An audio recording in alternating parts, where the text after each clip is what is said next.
পর্ব নিয়ে আপনাদের সামনে আমি হাজির হলাম। এটা কিন্তু খুব উপকারী জিনিস, আমি উপকৃত হচ্ছি, যার জন্য আমার বন্ধুদের আমি শেয়ার করতে এলাম। আপনারা সবাই কেমন আছেন? আশা করি ভালোই আছেন। সবাই সুস্থ থাকুন, ভালো থাকুন। মাদার্স কিচেন অ্যান্ড ব্লগে আপনাদের সুস্বাগতম এই পর্বটা দেখার জন্য। আপনারা প্লিজ টেনে চলে যাবেন না। আপনারা পুরোটা যদি না দেখেন তাহলে কিন্তু এই প্রসেসটা বুঝতে পারবেন না। তা যারা আমার ফেসবুক থেকে দেখছেন ফেসবুককে একটু ফলো করবেন, যারা ইউটিউব থেকে দেখছেন তারা আমার ইউটিউব চ্যানেলটি সাবস্ক্রাইব করে আমার পাশে থাকবেন। এই হচ্ছে কি আমলকির আচার করা যায়। আর এই আমলকি আমি কি করব, এই দেখুন আমার বিট লবণ আছে, আমি বিট লবণ নিয়ে বসে আছি। এতে কিছুই লাগবে না, বিট লবণ আর এটা লাগবে। আমি বিট লবণে আমলকিগুলো দিয়ে আমি শুকিয়ে রাখবো। বা কী করে কী করি সেই প্রসেসিংটা আপনাদের আমি দেখাবো। প্রথমে কী করবো, আর একটা কথা বলে রাখি, এখনই কিন্তু আমলকি পাওয়া যায় বাজারে, সারা বছর সবসময় কম পাওয়া যায়, দামও কম আছে। আমি সেদিন 140 টাকা করে এনেছি। কেউ 300 টাকা চায়, একটু ছোটো হোক, দাম একটু কম হলে তো সুবিধাই হয়। তাহলে কি করব, আমি আমলকিগুলো প্রথমে আমি সুন্দর করে ধুয়ে মুছে পরিষ্কার করে নেবো। তাহলে এগুলো আমি ধুয়ে নিই।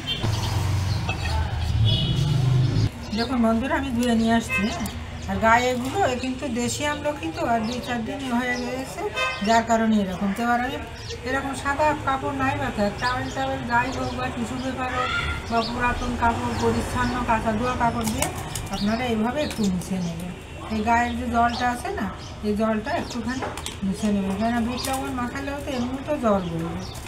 আর এই সময় আমার যারা আত্মীয় স্বজন আছে তারা 4-5 কেজি 5-7 কেজি শুকায় রাখে। কারোরই গ্যাসের সমস্যা, অম্বলের সমস্যা, এই গলার ধারে যে হেকর উঠা, গলার ধারে দলা হওয়া, এটা যদি আপনি খান আপনার কখনো এইগুলো না হওয়ার চান্স নাই।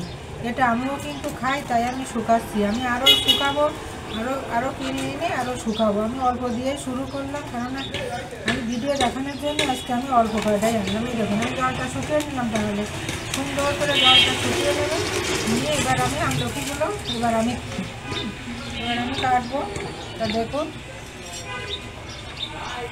এরকম করে দেখেন, এইভাবে কাটবেন। এই দেখুন এরকমভাবে আমি একটা কেটে দেখায় যে ঠিক জলপাই যেমন না, জলপাই যেমন ঠিক ওইভাবে আপনারা এইভাবে কেটে নেবেন। এই দেখুন, আমি এতে ফেলে আর একটা আমি কেটে দেখাচ্ছি। দেখেন আর একটা আমি কেটে দেখাই, অনেক সরে দেখেন এরকম চিকন করে দেবেন। এবার রোদ্দুরে শুকাতে হবে তো, এটা তো আর তাপে শুকানো যাবে না।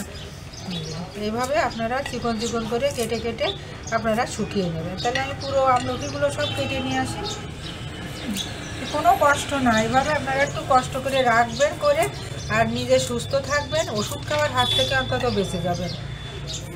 গ্যাসের ওষুধেও 2 নম্বর হয়ে গিয়েছে। গ্যাসের ওষুধে দেখেন 20 বলেন, 20তে কাজ হয় না, সার্জেল নকল হচ্ছে, ব্যান্টনিক নকল হচ্ছে। আমরা কী খাবো আর কী খেয়েই বা আমরা বাঁচবো, তাই বলুন। এভাবে আমি কেটে নিয়ে আসি। তাহলে পুরো আমলকিগুলো দেখুন বন্ধুরা, আমি আমার এই যে পাত্রে আমি কেটে এইভাবে রাখছি, কাটা একদম সোজা। এই যে জলপাই আমরা যেমন করে আমরা আচার করার সময় এরকম করি, দুটো একটা আঁঠু সহ আমি দিচ্ছি। আর এই দেখেন বাকিগুলো আমি যে ফেলে দিচ্ছি। আঁটি সহ আপনারা করতে পারেন, যে আঁটি দিয়ে কেটে 4 ভাগ করে শুকিয়ে রাখতে পারেন। তা আঁটিটি তো আর কোনো উপকার না। আর আমলকিটাতে আপনারা জানেন যেটা হচ্ছে ভিটামিন সি, তাই না? যেটা আপনারা যেভাবেই খাবেন না কেন, তারপরে বিট নুনে পেটের উপকার হয়। তবে মাত্রা ছাড়া বিট নুন খাবেন না কখনো। মাত্রা ছাড়া ওই যে আমরা যা খুশি তাইতে বিট নুন খেলাম, এভাবে কিন্তু আপনারা কখনো খাবেন না। তো আমার এই কুটা হয়ে গেল, এরকম পুরোটা আমি কুটে নিলাম, কুটে নিলাম। এই দেখুন এবার কি করব, আপনারা ভিটামিন সি এটা যেমন ত্বক ভালো হয় তেমন চুলের উপকারে আসে, চুল খুব ভালো থাকে যদি আপনারা এভাবে আমলকি সারা বছর যদি খেতে পারেন। আমি কী করবো, দেখেন এই বিট নুনটুক নিয়ে আমি এর ভিতর ছড়িয়ে দিলাম। আমার এই বিট নুনটা বাজার থেকে আনা, এটা হচ্ছে ডাস্ট, এই যে ভাজা পোড়ায় দেয়।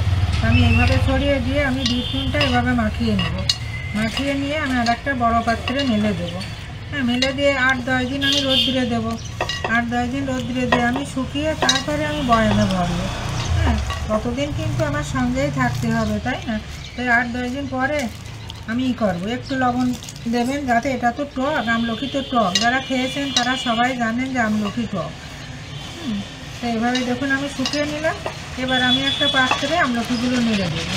কী হবে আমার আমার বেশ পাতলা করে আমি নেড়ে দিতে পারবো। দেখেন আছি আর আঠিগুলো নেই, দেখুন সব ফেলে দিয়েছি আমি। এইভাবে সরিয়ে দেবেন আর মাঝে মাঝে একটু নাড়া দেবেন। নাড়া দিয়ে 8-10 দিন রোদ্দুরে শুকিয়ে তারপরে হচ্ছে বয়ামে ভরবো। ততক্ষণ পর্যন্ত আমার বন্ধুরা আমার সঙ্গেই থাকবে। আমি শুকানোর পরে আপনাদের আবার ফিরে এসে আমি দেখাবো যে শুকানোর পরে এর অবস্থাটা কী হলো। তারপরে আমি একটা কাচের বয়ামে করে আমি রেখে দিয়ে আমি সারা বছর খাবো। আমি আরও এনে শুকাবো। এটা আপনাদের শেয়ার করলাম জাস্ট এটা। হ্যাঁ, সবাই ভালো থাকেন, সুস্থ থাকেন। আমি শুকানোর পরে আপনাদের কাছে ফিরে আসবো। দিয়ে দিলাম, এই দেখুন আমি রোদ্দুরে দিয়ে দিলাম। এইভাবে আমার শুকাবো যাতে ধুলো বালি না লাগে, কেননা খেতে হবে তো, এটা শুকানোর পরে ধোয়া যাবে না। তো এইভাবে রোদ্দুরে শুকাবো। বন্ধুরা, আমি এই যে আপনাদের ভিডিওটা রোদ্দুরে দেওয়া দেখাচ্ছিলাম যে দেখেন আমলকি রোদ্দুরে দেবেন এইভাবে একটু লবণ দিয়ে একটু বিট নুন দিয়ে শুকিয়ে নিয়ে এই যে মাখিয়ে নিয়ে রোদে দিয়েছিলাম। তা আমি এই ভিডিওটা শেষ করার জন্য আপাতত আপনাদের আমি দেখিয়ে দিচ্ছি মিনিমাম 7-8 দিন রোদ্দুরে দেবেন। আমি এই যে 5-6 দিন রোদ্দুরে দিলাম, দিয়ে আমার এই পর্যায়ে নিয়ে এসেছে। দেখুন এই পর্যায়ে নিয়ে এসেছি। তা যারা আমার ফেসবুক থেকে আমার পেজটি দেখছেন তারা ফেসবুক থেকে ফলো দেবেন, আর যারা ইউটিউব থেকে দেখছেন তারা আমার ইউটিউব চ্যানেলটি সাবস্ক্রাইব করে ভালোবেসে আমার পাশে থাকবেন, লাইক কমেন্ট শেয়ার দিয়ে সঙ্গেই থাকবেন। আর এই যে রেসিপিটা আমি আপনাদের শেয়ার করলাম এটার কোনো কিন্তু সাইড ইফেক্ট বা পার্শ্ব প্রতিক্রিয়া কিন্তু নাই। আমরা ছোটোবেলা থেকে আমলকি, বয়রা, এই যে ভর্তুকি, ত্রিফলার যে জলটা আমরা ভিজিয়ে খাই শরীরের জন্য অনেক উপকারী। ত্রিফলার যে জল, বয়রা, আমলকি আর ভর্তুকি, তাই এটা হচ্ছে সেই আমলকি। এই আমলকি যদি দুপুরে খাইলেন, সকালে খাইলেন, একটুখানি 1-2 টুকরো যদি মুখের মধ্যে একটু ফেলে দিলেন, আপনার দেখবেন শরীরের মধ্যেও ভালো লাগবে, মুখের ভিতরেও ভালো লাগবে। তো আমি আমলকিগুলো আমি এভাবে এবার উঠিয়ে রাখি, এরকম কাচের কন্টেনারে উঠাবেন। কাচের যদি না থাকে আপনারা কন্টেনারের ভিতরে উঠাতে পারেন। আমি এই যে কাচের কন্টেনারে এইভাবে উঠায় যাচ্ছি। আর আমি আরও শুকাবো, আমি বাজার থেকে আনবো। এটা আপনাদের শেয়ার করার জন্য আমি এই যে 1 কেজি এনেছিলাম, তা 1/2 কেজি মতো লবণ দিয়ে আমার এই যে মেয়েরা বউরা ঘরে আছে এরা খেয়ে ফেলেছিল। আমি এটাকে আমলকি এইভাবে এই যে বয়ান করে এইভাবে আমি শুকিয়ে রাখবো। এইভাবে আমি থাকবে, নষ্ট হবে না। মাঝে মধ্যে একটু রোদ্দুরে দেবে, সারা বছর ধরে সংরক্ষণ করবেন আর খাবেন। আর মাঝে মধ্যে একটু রোদ্দুরে দেবেন। আর ছোটো ছোটো কন্টেনারে রাখলে হবে কি, এক কন্টেনার বের করবেন, খেয়ে শেষ করবেন। আর বড় একটা বারবার খোলা ওঠা নামা করলে কি হবে, ওর ভিতর পাতায় ঢুকে যাবে, স্যাঁতসেঁতে হয়ে যাবে। এইভাবে আপনারা সংরক্ষণ করুন আর ভালোবেসে যেভাবে পাশে আসেন এইভাবে থাকুন, শরীরের যত্ন নিন, সবাই সুস্থ থাকুন। আমলকি এইভাবে শুকিয়ে সারা বছর ধরে আপনারা খাবেন, সবাই সুস্থ থাকবেন। শুভকামনা।